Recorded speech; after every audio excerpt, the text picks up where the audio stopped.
تو میں نے شور مچا دیا، میں نے نہیں یہاں رہنا، میں نے اپنے والدین کے ساتھ جانا. چلیے جی ہم لاہور آ گئے.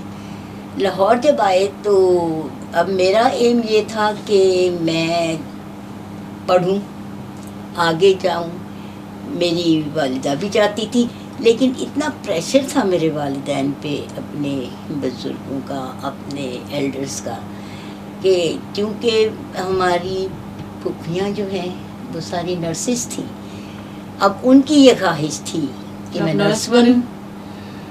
اور دھماکہ اس وقت ہوا جب مجھے داخلہ فارم دیا گیا کہ اس کو فل کرو.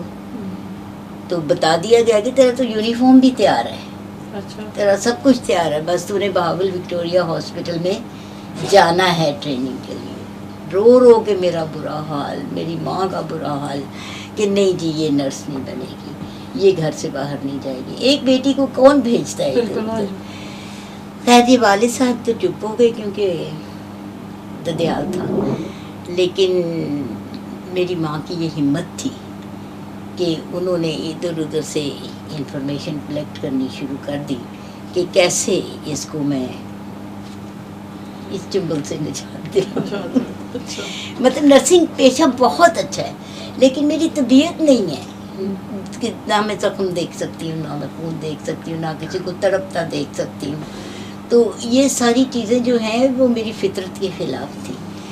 تو اچانک کہ میری ایک فرینڈ ہے، اس کے ساتھ میری ملاقات ہوئی، تو اس نے مجھے کہا کہ تو چل میرے ساتھ کنیٹ چلتے ہیں. تو وہ مجھے کنیٹ کالج لے گئی. وہاں جا کے پتہ چلا کہ کرسچن بچوں کے لیے نا بہت فیسلٹیز ہیں، لیکن اس کے لیے ایک ٹیسٹ پاس کرنا پڑتا ہے ایڈمیشن کا، اور وہ انگلش کا ٹیسٹ تھا کیونکہ ساری برٹش لیڈیز پڑھاتی تھی، تو ظاہر ہے کہ ان کو وہی اسٹوڈنٹ چاہیے تھے جو سمجھتے تھے. خدا نے ہر قدم پہ میرا ساتھ دیا جیسے کہ اس کا وعدہ، اور ٹیسٹ میں پاس ہو گئے. ٹیسٹ میں جیسے ہی پاس ہوئے ہیں تو ساتھ ہی ایک پرچی مل گئی، کتابیں بھی مل گئی، ایڈمیشن بھی مل گئی، اسکالرشپ فارم بھی مل گیا، اور سب کچھ نہ ہوتے ہوئے بھی اس کالج میں داخلہ مل گیا جس میں لوگ ترستے داخلہ حاصل کرنے. آج بھی کمپٹیشن چلتا ہے.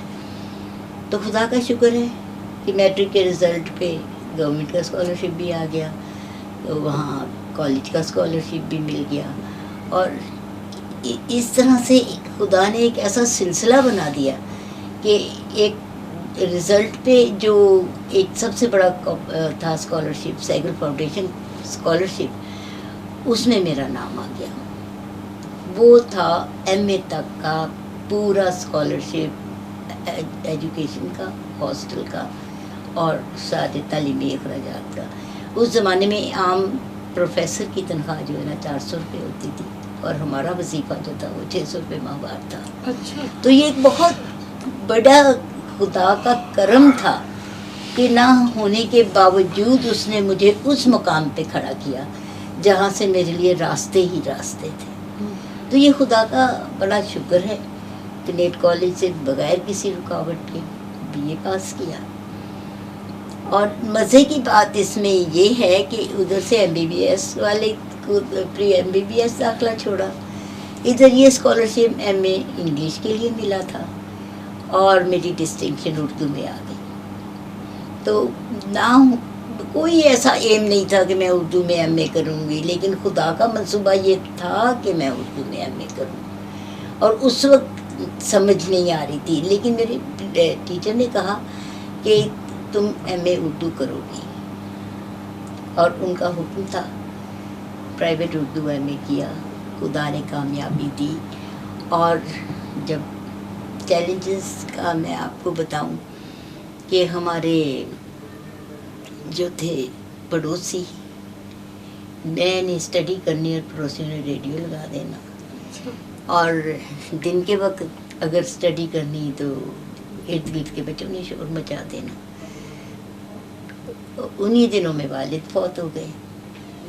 میں آپ کو بتا رہی ہوں کہ کہاں مجھے اتنا پیسہ ملتا تھا کہ میں گھر میں بھی دیتی تھی، اپنا بھی پورا خرچ ہوتا تھا. کہاں یہ عالم ہو گیا کہ والد کی وفات کے بعد ہم بالکل فارغ تھے، خالی ہاتھ تھے. اور ایم اے کا جب رول نمبر آیا تو میں پریشان تھی کہ نہ تو میں نے پڑھا باپ کی بیماری کی وجہ سے، نہ میرے پاس کتابیں ہیں.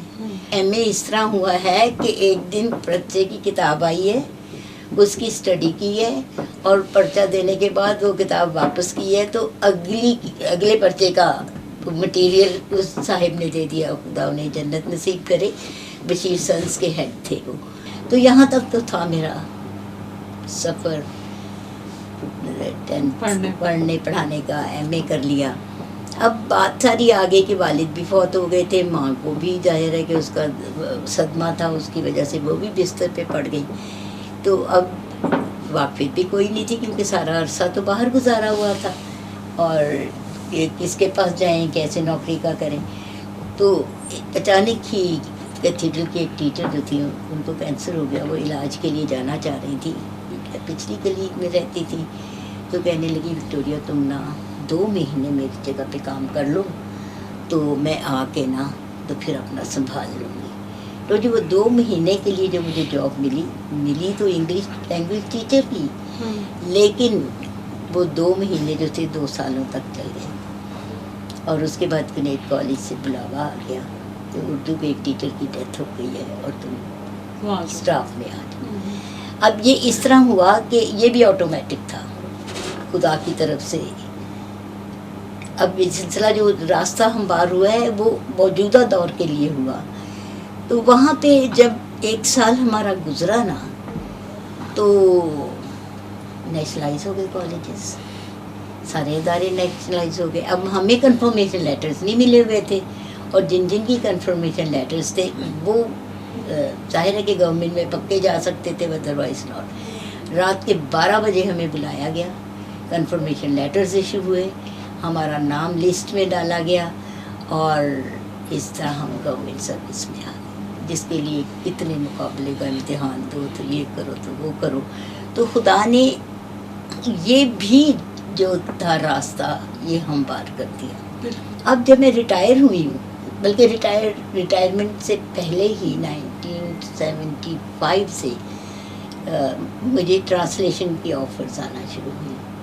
تو وہ جو انگریزی پہلے پڑھی ہوئی تھی، پھر جب اردو کا امتحان دیا، یہ انگریزی اور اردو مل کے میری ٹرانسلیشن کی بیس بنی. اور یہ خداوند کا منصوبہ تھا جس کی پہلے سمجھ نہیں آتی تھی، لیکن اب سمجھ آئی کہ خدا مجھ سے یہ کام لینا چاہتا تھا. ہمارے زمانے میں یہ ہوتا تھا، ہم تو مسیحی اداروں میں بہت کم مجھے اتفاق ہوا پڑھنے کا، زیادہ تر میں نے مسلمس کے ساتھ ہی اسٹڈی کی ہے. تو اس میں جب یہ چوائس آ جاتی تھی نا کہ جو چاہے اپنے مذہب کا پڑھنے لگے، پڑھے یا جو مرضی پڑھے، تو اس میں کئی مسلمس بھی بائبل پڑھنا شروع کر دیتے تھے، اور کئی کرسچنز بھی. یہ اس لیے کہ اگر ان کو پتہ چل جائے کہ ہم کرسچن ہیں تو وہ ہمارے نمبر شاید ہمیں نہ ملے، تو اسلامیت میں امتحان دیتے تھے اور بڑے اچھے نمبروں پہ پاس ہوتے تھے. یہ اختیاری تھا.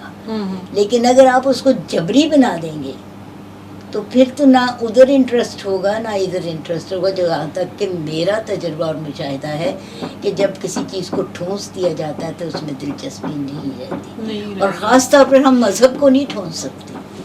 مذہب جو ہے یہ دل کی بات ہے، دل اسے قبول کرے، دماغ اسے سمجھے اور عملی طور پر اسے اپنایا جائے تو پھر تو وہ مذہب ہے، پھر تو وہ دینی تعلیم ہے، پھر تو وہ حکم الہی ہے. لیکن اگر زبردستی کیا جائے تو وہ بے دلی سے جو کام کیا جاتا ہے اسے تو کوئی بھی قبول نہیں کرتا، نہ دل نہ دماغ نہ خدا. کیا خیال ہے؟ بالکل میں تو یہ سمجھتی ہوں. اور جہاں تک یہ سلیبس کا تعلق ہے، آپ دیکھ لیجئے کہ دین کا پرچار جو ہے وہ ایک حد تک مؤثر ہوتا ہے، لیکن اگر ہر جگہ وہ چیز آ جائے تو وہ اپنی دلچسپی، اپنی فوقیت، اپنی افادیت کھو دیتا ہے. آپ گزشتہ سالوں سے دیکھ رہے ہیں کہ پاکستان کے اندر جو اقلیتی خواتین ہیں ان کے حوالے سے جو انسانی حقوق کی زیادتیوں کے واقعات ہیں، جس میں سیکچول ہراسمنٹ سے لے کر اب جبری شادیاں جو ہیں، مذہب کی تبدیلی اور بہت ساری سیریس کنڈیشن جو ہیں خواتین کو دیکھنے کو مل رہی ہیں، تو اس بارے میں آپ ضرور اپنی رائے کا اظہار کریں کہ آخر کیوں؟ اس بارے میں اپنی رائے کا میں کیا اظہار کروں. شروع سے یہی دیکھتے آئے ہیں، سنتے آئے ہیں کہ کہ جی بلکہ کتابوں میں بھی ہے. ایک دفعہ تو Syllabus کا حصہ. عدالت میں بھی میں پہنچ گئی تھی تو جج صاحب نے کوئی توجہ نہیں دی تھی. جملہ تھا کہ عیسائی مشرک ہیں، کہ وہ شرک کرتے ہیں. اچھا ہم مشرک ہیں، مشرک ناپاک ہوتا ہے، ٹھیک ہے، بالکل ہر چیز جو ہے اس کی ناپاک ہوتی ہے. اب یہ پہلے ہوتا تھا کہ جب آٹا لگوانے جاتے تھے، اب تو گھر پکی پکائی روٹی دے دیتا ہے نا تندور والا، تو آٹا لے کے جاتے تھے پکانے کے لیے. تو عیسائی کا آٹا جو ہے نا، مسیحی کا آٹا جو ہے، اگر وہ گندا ہوا ہے تو وہ نہیں پکایا جاتا تھا. اچھا. کہتے تھے سکا لے آؤ تو روٹیاں لے جاؤ. تو یعنی اگر ہمارے ہاتھ سے گندھا ہوا آٹا جو ہے وہ ناپاک ہے اور تندور کو ناپاک کرتا ہے، تو کیا وہ جو سوکھا آٹا ہے وہ ہماری بالٹی سے نہیں نکلا، ہمارے ہاتھوں سے نہیں گیا، ہمارے برتن میں ان کے پاس نہیں گیا. بالکل. تو وہ ایک کانسیپٹ تھا میرے ذہن میں کہ یہ لوگ ہمیں نا اچھوت سمجھتے ہیں. اور اب جب یہ ریپ ہوتے ہیں، ہماری لڑکیاں اغوا ہوتی ہیں، ان کو جبراً مذہب تبدیلی پہ مجبور کیا جاتا ہے، تو کیا وہ ناپاکی؟ یعنی ان کی شہوت کی آسودگی کے لیے کوئی ناپاکی نہیں. ایک کرسچن کو آپ مسلم کر لیتے تو وہ کیسے 1 منٹ میں پاک ہو گیا؟ سوچیں نا آپ، پاک ہونے کے لیے تو مدت درکار ہے. صرف پھونک مارنے سے ہم پاک نہیں ہوتے، ایک لفظ کہہ دینے سے ہم پاک نہیں ہوتے. ہمیں اپنے بچوں کی تربیت جو ہے وہ اس نہج پہ کرنی پڑے گی کہ وہ عورت کا احترام اور عورت کا تحفظ کرنا سیکھیں. اور اس کی ابتدا جو ہے وہ اپنے گھر ہی سے ہوتی ہے. اگر باپ ماں کو عزت دے گا تو بھائی بہن کو ضرور عزت دے گا. لیکن اگر باپ ماں کی بے عزتی بچوں کے سامنے کرے گا تو بچے کے دماغ میں یہ بیٹھے گا کہ عورت جو ہے وہ بالکل وہ نقشہ بن جاتا ہے. جی ناظرین، میڈم وکٹوریہ پیٹرک جو ہے بڑی خوبصورت شاعرہ بھی ہیں. تو آج جب وہ ہمارے پروگرام میں ہیں تو ہم ان سے خواتین کے حوالے سے ان کا خوبصورت پیغام جو ہے وہ ضرور سنیں گے. جی میم. شاہین ویسے تو میں نے کام ہی عورتوں میں کیا ہے اور بہت کچھ لکھا ہے، لیکن ایک نظم جو ہے وہ مجھے بہت پسند ہے، وہ آپ کی نظر. عنوان ہے آدھی گواہی. کیونکہ ہم عورتیں جو ہیں ہم آدھی گواہی ہیں، اور اگر ہم اپنی کوئی بھی مصیبت بیان کریں تو وہ مانی نہیں جاتی جب تک 2 نہ ہوں. تو میں وہ آدھی گواہی ہوں جس نے پوری گواہی کو جنم دیا ہے. میں وہ آدھی گواہی ہوں جس نے پوری گواہی کو جنم دیا ہے. میں وہ مجبوری ہوں جس نے مختاری کو جنم دیا ہے. میں وہ نادانی ہوں جس نے دانشوری کو جنم دیا ہے. اور میں وہ کمزوری ہوں جس نے شہزوری کو جنم دیا ہے. میں وہ بیچاری ہوں جس نے چارہ گری کو جنم دیا ہے. میں وہ گمنامی ہوں جس نے نام بری کو جنم دیا ہے. میں وہ محکومی ہوں جس نے آزادی کو جنم دیا ہے. اور یہ مختاری، یہ شہزوری، دانشوری اور نام بری سب میری ذات ہی کے پرتو ہیں. میرے پاس تو جو کچھ بھی تھا سب کچھ میں نے دے ڈالا ہے. اپنی کوکھ سے جنم دیا ہے، اپنی گود میں کرم دیا ہے. پاس تمہارے بھی سب کچھ ہے، عزت، دولت، شہرت، عظمت. کون کسے کتنا دیتا ہے، کب دیتا، کیسے دیتا ہے. اب تم جانو، اب تم سمجھو. میں نے تو اتنا جانا ہے، میں آدھی ہوں، تم پورے ہو. اور تمہارا ظرف بڑا، منصب اعلیٰ ہے. اور تمہارا ظرف بڑا، منصب اعلیٰ ہے. بہت خوب میم. اگر مجھے اجازت ہوتی تو میں ضرور کھڑے ہو کے آپ کے لیے کلیپ کرتی. بڑی خوبصورت نظم میں سمجھتی ہوں. اور صحیح بات کہ عورتی گواہی آج بھی آتی ہی ہے، بلکہ ہم مسیحیوں کی تو چوتھائی ہے. بالکل. 4 عورتیں اکٹھی ہو تو ایک گواہی بالکل ایک گواہی ہماری بنتی ہے. نہ 4 ہو سکتی ہیں اور نہ گواہی پوری ہوتی ہے.